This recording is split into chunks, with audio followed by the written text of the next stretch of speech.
Vous faites de l'EQ mid-side MS sur vos masters systématiquement. Vous traînez un peu trop sur Instagram et vous voyez sans arrêt des master chains magiques où on vous dit de faire de l'EQ MS. Je vais vous dire une grosse vérité. Le MS, en réalité, sur un master, c'est très très rare d'en faire. C'est vraiment quelque chose qui est réservé à la résolution de problèmes. En aucun cas, c'est quelque chose qu'on fait tout le temps. Donc dans cette vidéo, je vais vous dire pourquoi il faut arrêter de faire du MS à tout va sur votre master, quels sont les potentiels problèmes que vous allez créer et vous verrez que vous me remercierez, votre image stéréo n'en sera que meilleure et vous ferez globalement des meilleurs masters.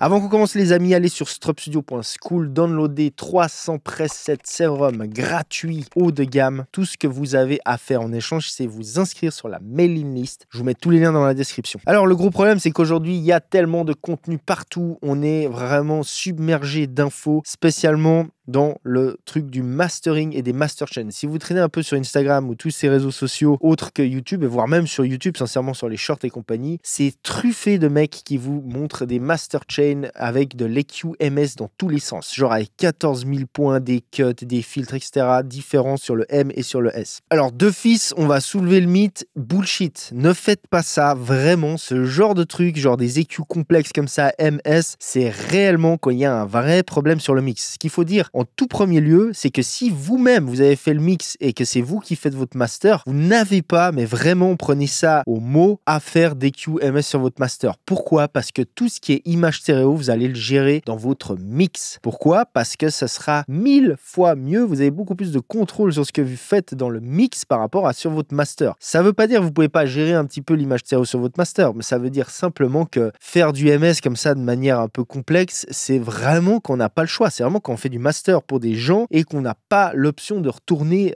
dans le mixage. Et même, j'ai envie de vous dire, moi, si je dois en arriver là, les 3/4 du temps, je vais voir le client, je dis écoute, est-ce que c'est possible de retoucher ça dans le mix? Ou alors, à la limite, tu m'envoies les stems et comme ça, je peux manipuler la stéréo comme je veux, là où je veux, en détail, et non pas faire de la merde sur le master avec du MS. Parce que faire du MS comme ça sur un master peut potentiellement créer en fait beaucoup plus de problèmes que d'en résoudre, si vous voulez. Tout d'abord, on va juste faire très vite, qu'est-ce que le MS? Le MS, c'est très simple à comprendre. Il y a beaucoup de misconceptions à propos du MS. Alors, MS, il y a des gens qui disent c'est mono stéréo, c'est pas vraiment vrai en réalité, même si ça s'en rapproche. Il faut plutôt voir ça comme la somme et les différences. Le vrai terme, si vous voulez, c'est sum and difference. Concrètement, le M de MS, c'est on prend côté gauche, côté droite et on additionne ça. De ce fait, tout ce qui est hors phase s'annule. Ok, ça, c'est le M. Pour le M, on peut dire que oui, c'est une sommation mono, simplement de notre master, gauche-droite. S, maintenant, c'est on prend côté gauche, côté droite et on inverse l'un des deux et on somme ça en phase. Donc en fait, on fait L moins R. Okay, et donc, le résultat de ça, c'est que tout ce qui va être exactement pareil entre gauche et droite,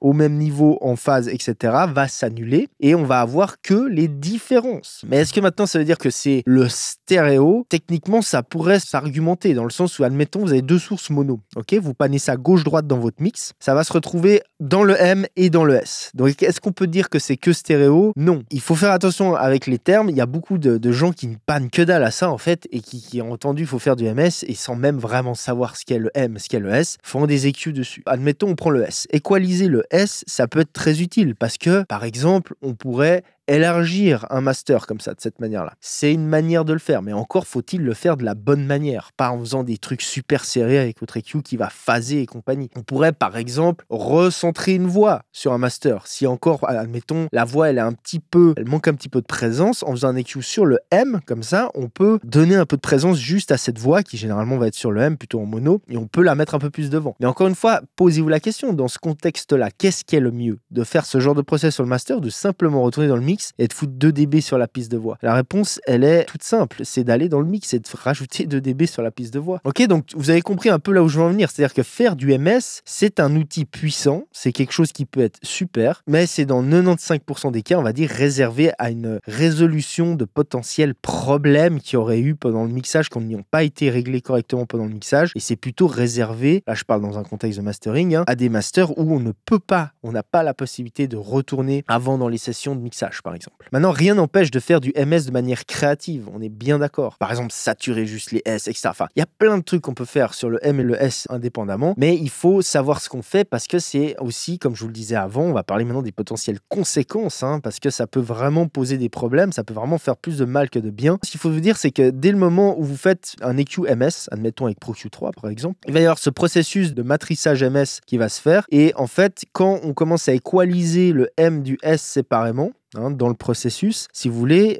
si on fait ça par exemple pas en phase linéaire, ce qui n'est pas interdit, ça veut pas dire qu'il faut forcément le faire en phase linéaire, mais quand on fait ça avec un EQ standard qui n'est pas en phase linéaire, avec des filtres, admettons, et quand on remet le MS en LR, si vous voulez, l'image stéréo va changer à cause des shifts de phase, des différents EQ que vous auriez appliqués sur le M ou sur le S. Donc, est-ce que c'est un mal? Pas forcément. Mais ce qu'il faut dire, c'est que ça va changer votre image stéréo. C'est-à-dire que ça va changer le feeling de ce qui se passe en termes de stéréo quand on écoute le master. Si vous avez fait votre mix vous-même, vous ne voulez pas faire ça parce que pendant votre mix, vous avez passé des heures probablement à crafter comme ça une stéréo comme vous l'avez envie. Si après là derrière vous faites un EQMS juste parce que parce que vous voulez cutter un truc dans le S ou dans le M, juste par flemme, on va pas se mentir, parce qu'en vrai il faudrait plutôt retourner dans le mix, et vous allez retrouver avec un résultat en termes de stéréo qui va changer complètement. Donc maintenant ça veut pas dire que c'est forcément pire, évidemment, ça peut dans certains cas mieux sonner avec ce genre de process, avec l'image stéréo changée, que dans d'autres. Mais disons que maintenant si on devait faire du MS, si je devais vous donner quelques recommandations pour faire du MS correctement, c'est premièrement, faites ça avec du phase linéaire. C'est-à-dire là, c'est un des rares cas où le phase linéaire est cool pour ça. Vous aurez au moins l'avantage de ne pas changer, ou en tout cas beaucoup moins, votre image stéréo quand votre signal sera reconstruit en LR depuis le MS. Deuxième chose, c'est ne faites pas des trucs trop violents. C'est-à-dire ne faites pas du cut ultra serré, des boosts ultra serrés, etc. Évitez à tout prix les filtres en MS. Par exemple, enlevez le bas sur le S, s'il vous plaît. Arrêtez de faire ça, ça n'a aucun sens. Il y a des moyens beaucoup plus efficaces de rendre mono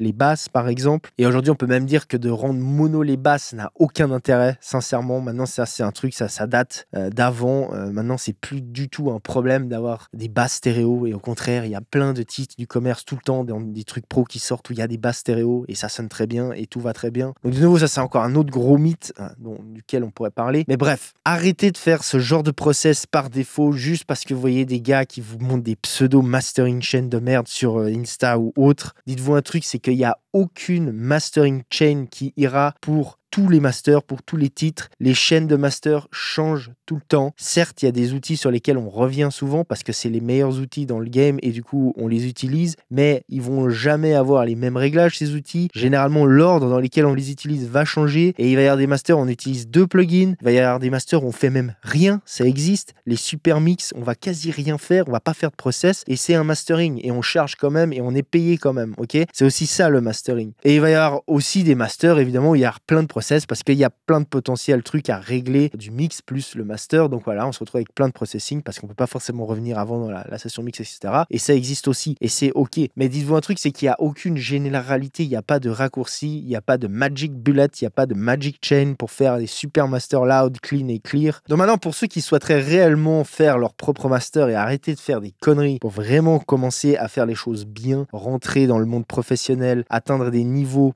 qui vont avoisiner par exemple le niveau de vos artistes préférés, etc. Il va falloir que vous vous formiez. Donc pour vous former sur le mastering, je ne vais pas vous mentir, il n'y a pas 40 000 manières. Soit vous le faites de la manière dure, comme par exemple moi je l'ai fait, c'est-à-dire en faisant, en travaillant pour les gens, avec l'expérience, petit à petit, en faisant les masters de ces tracks, en bossant pour d'autres gens, etc. Soit vous pouvez gagner un temps énorme et par exemple vous former avec ma formation qui s'appelle Mastering in the Box, qui est là exprès pour vous aider et vous accompagner justement pour principalement les gens qui font tout eux-mêmes, c'est-à-dire qui produisent, qui mixent et qui font leur master eux-mêmes. Ça va vraiment vous donner le bon mindset à avoir. Vous saurez clairement quoi faire, quoi ne pas faire sur un master. Vous allez apprendre tous les outils, en tout cas une grande partie. Vous allez apprendre plein de techniques. J'ai mis comme ça plus de 15 ans maintenant de savoir-faire de mastering dans cette formation. Sincèrement, j'aurais payé cher pour avoir ça quand j'ai commencé. Ça m'aurait fait gagner un temps de ouf, je vous mens pas. Donc évidemment, les pas sérieux, ceux qui cherchent les raccourcis, on va pas se mentir, ne prenez pas ma formation parce que c'est vraiment pas fait pour vous. C'est vraiment fait pour ceux qui veulent réellement apprendre, mettre le travail, mettre l'expérience, parce que derrière, évidemment, vous allez devoir mettre l'expérience derrière. Ça, je ne peux pas vous le vendre, je ne peux pas vous l'apprendre. Mais en tout cas, dans cette formation, ce que je peux vous promettre, c'est que vous aurez toute la technique nécessaire pour bien faire et pour après avancer tout seul de votre côté. Donc si ça vous intéresse, vous allez sur strupstudio.school, allez checker, allez jeter un œil sur le programme de la formation. Ceci étant dit, si vous voulez bénéficier des 50%, parce que pour l'instant elle est à 50% car elle n'est pas encore totalement finie, elle est en version bêta test, dépêchez-vous parce que ça va pas durer longtemps, elle est vraiment bientôt finie, on arrive vraiment gentiment au bout. Donc encore une fois, vous allez sur strupstudio.school où je vous mets tous les liens dans la description. Si vous voulez d'autres vidéos sur le mastering pour arrêter de faire des conneries sur vos masters, je vous propose ces vidéos. Les gens, c'était Igor Chevalier, Strup Studio, je vous dis à plus, ciao.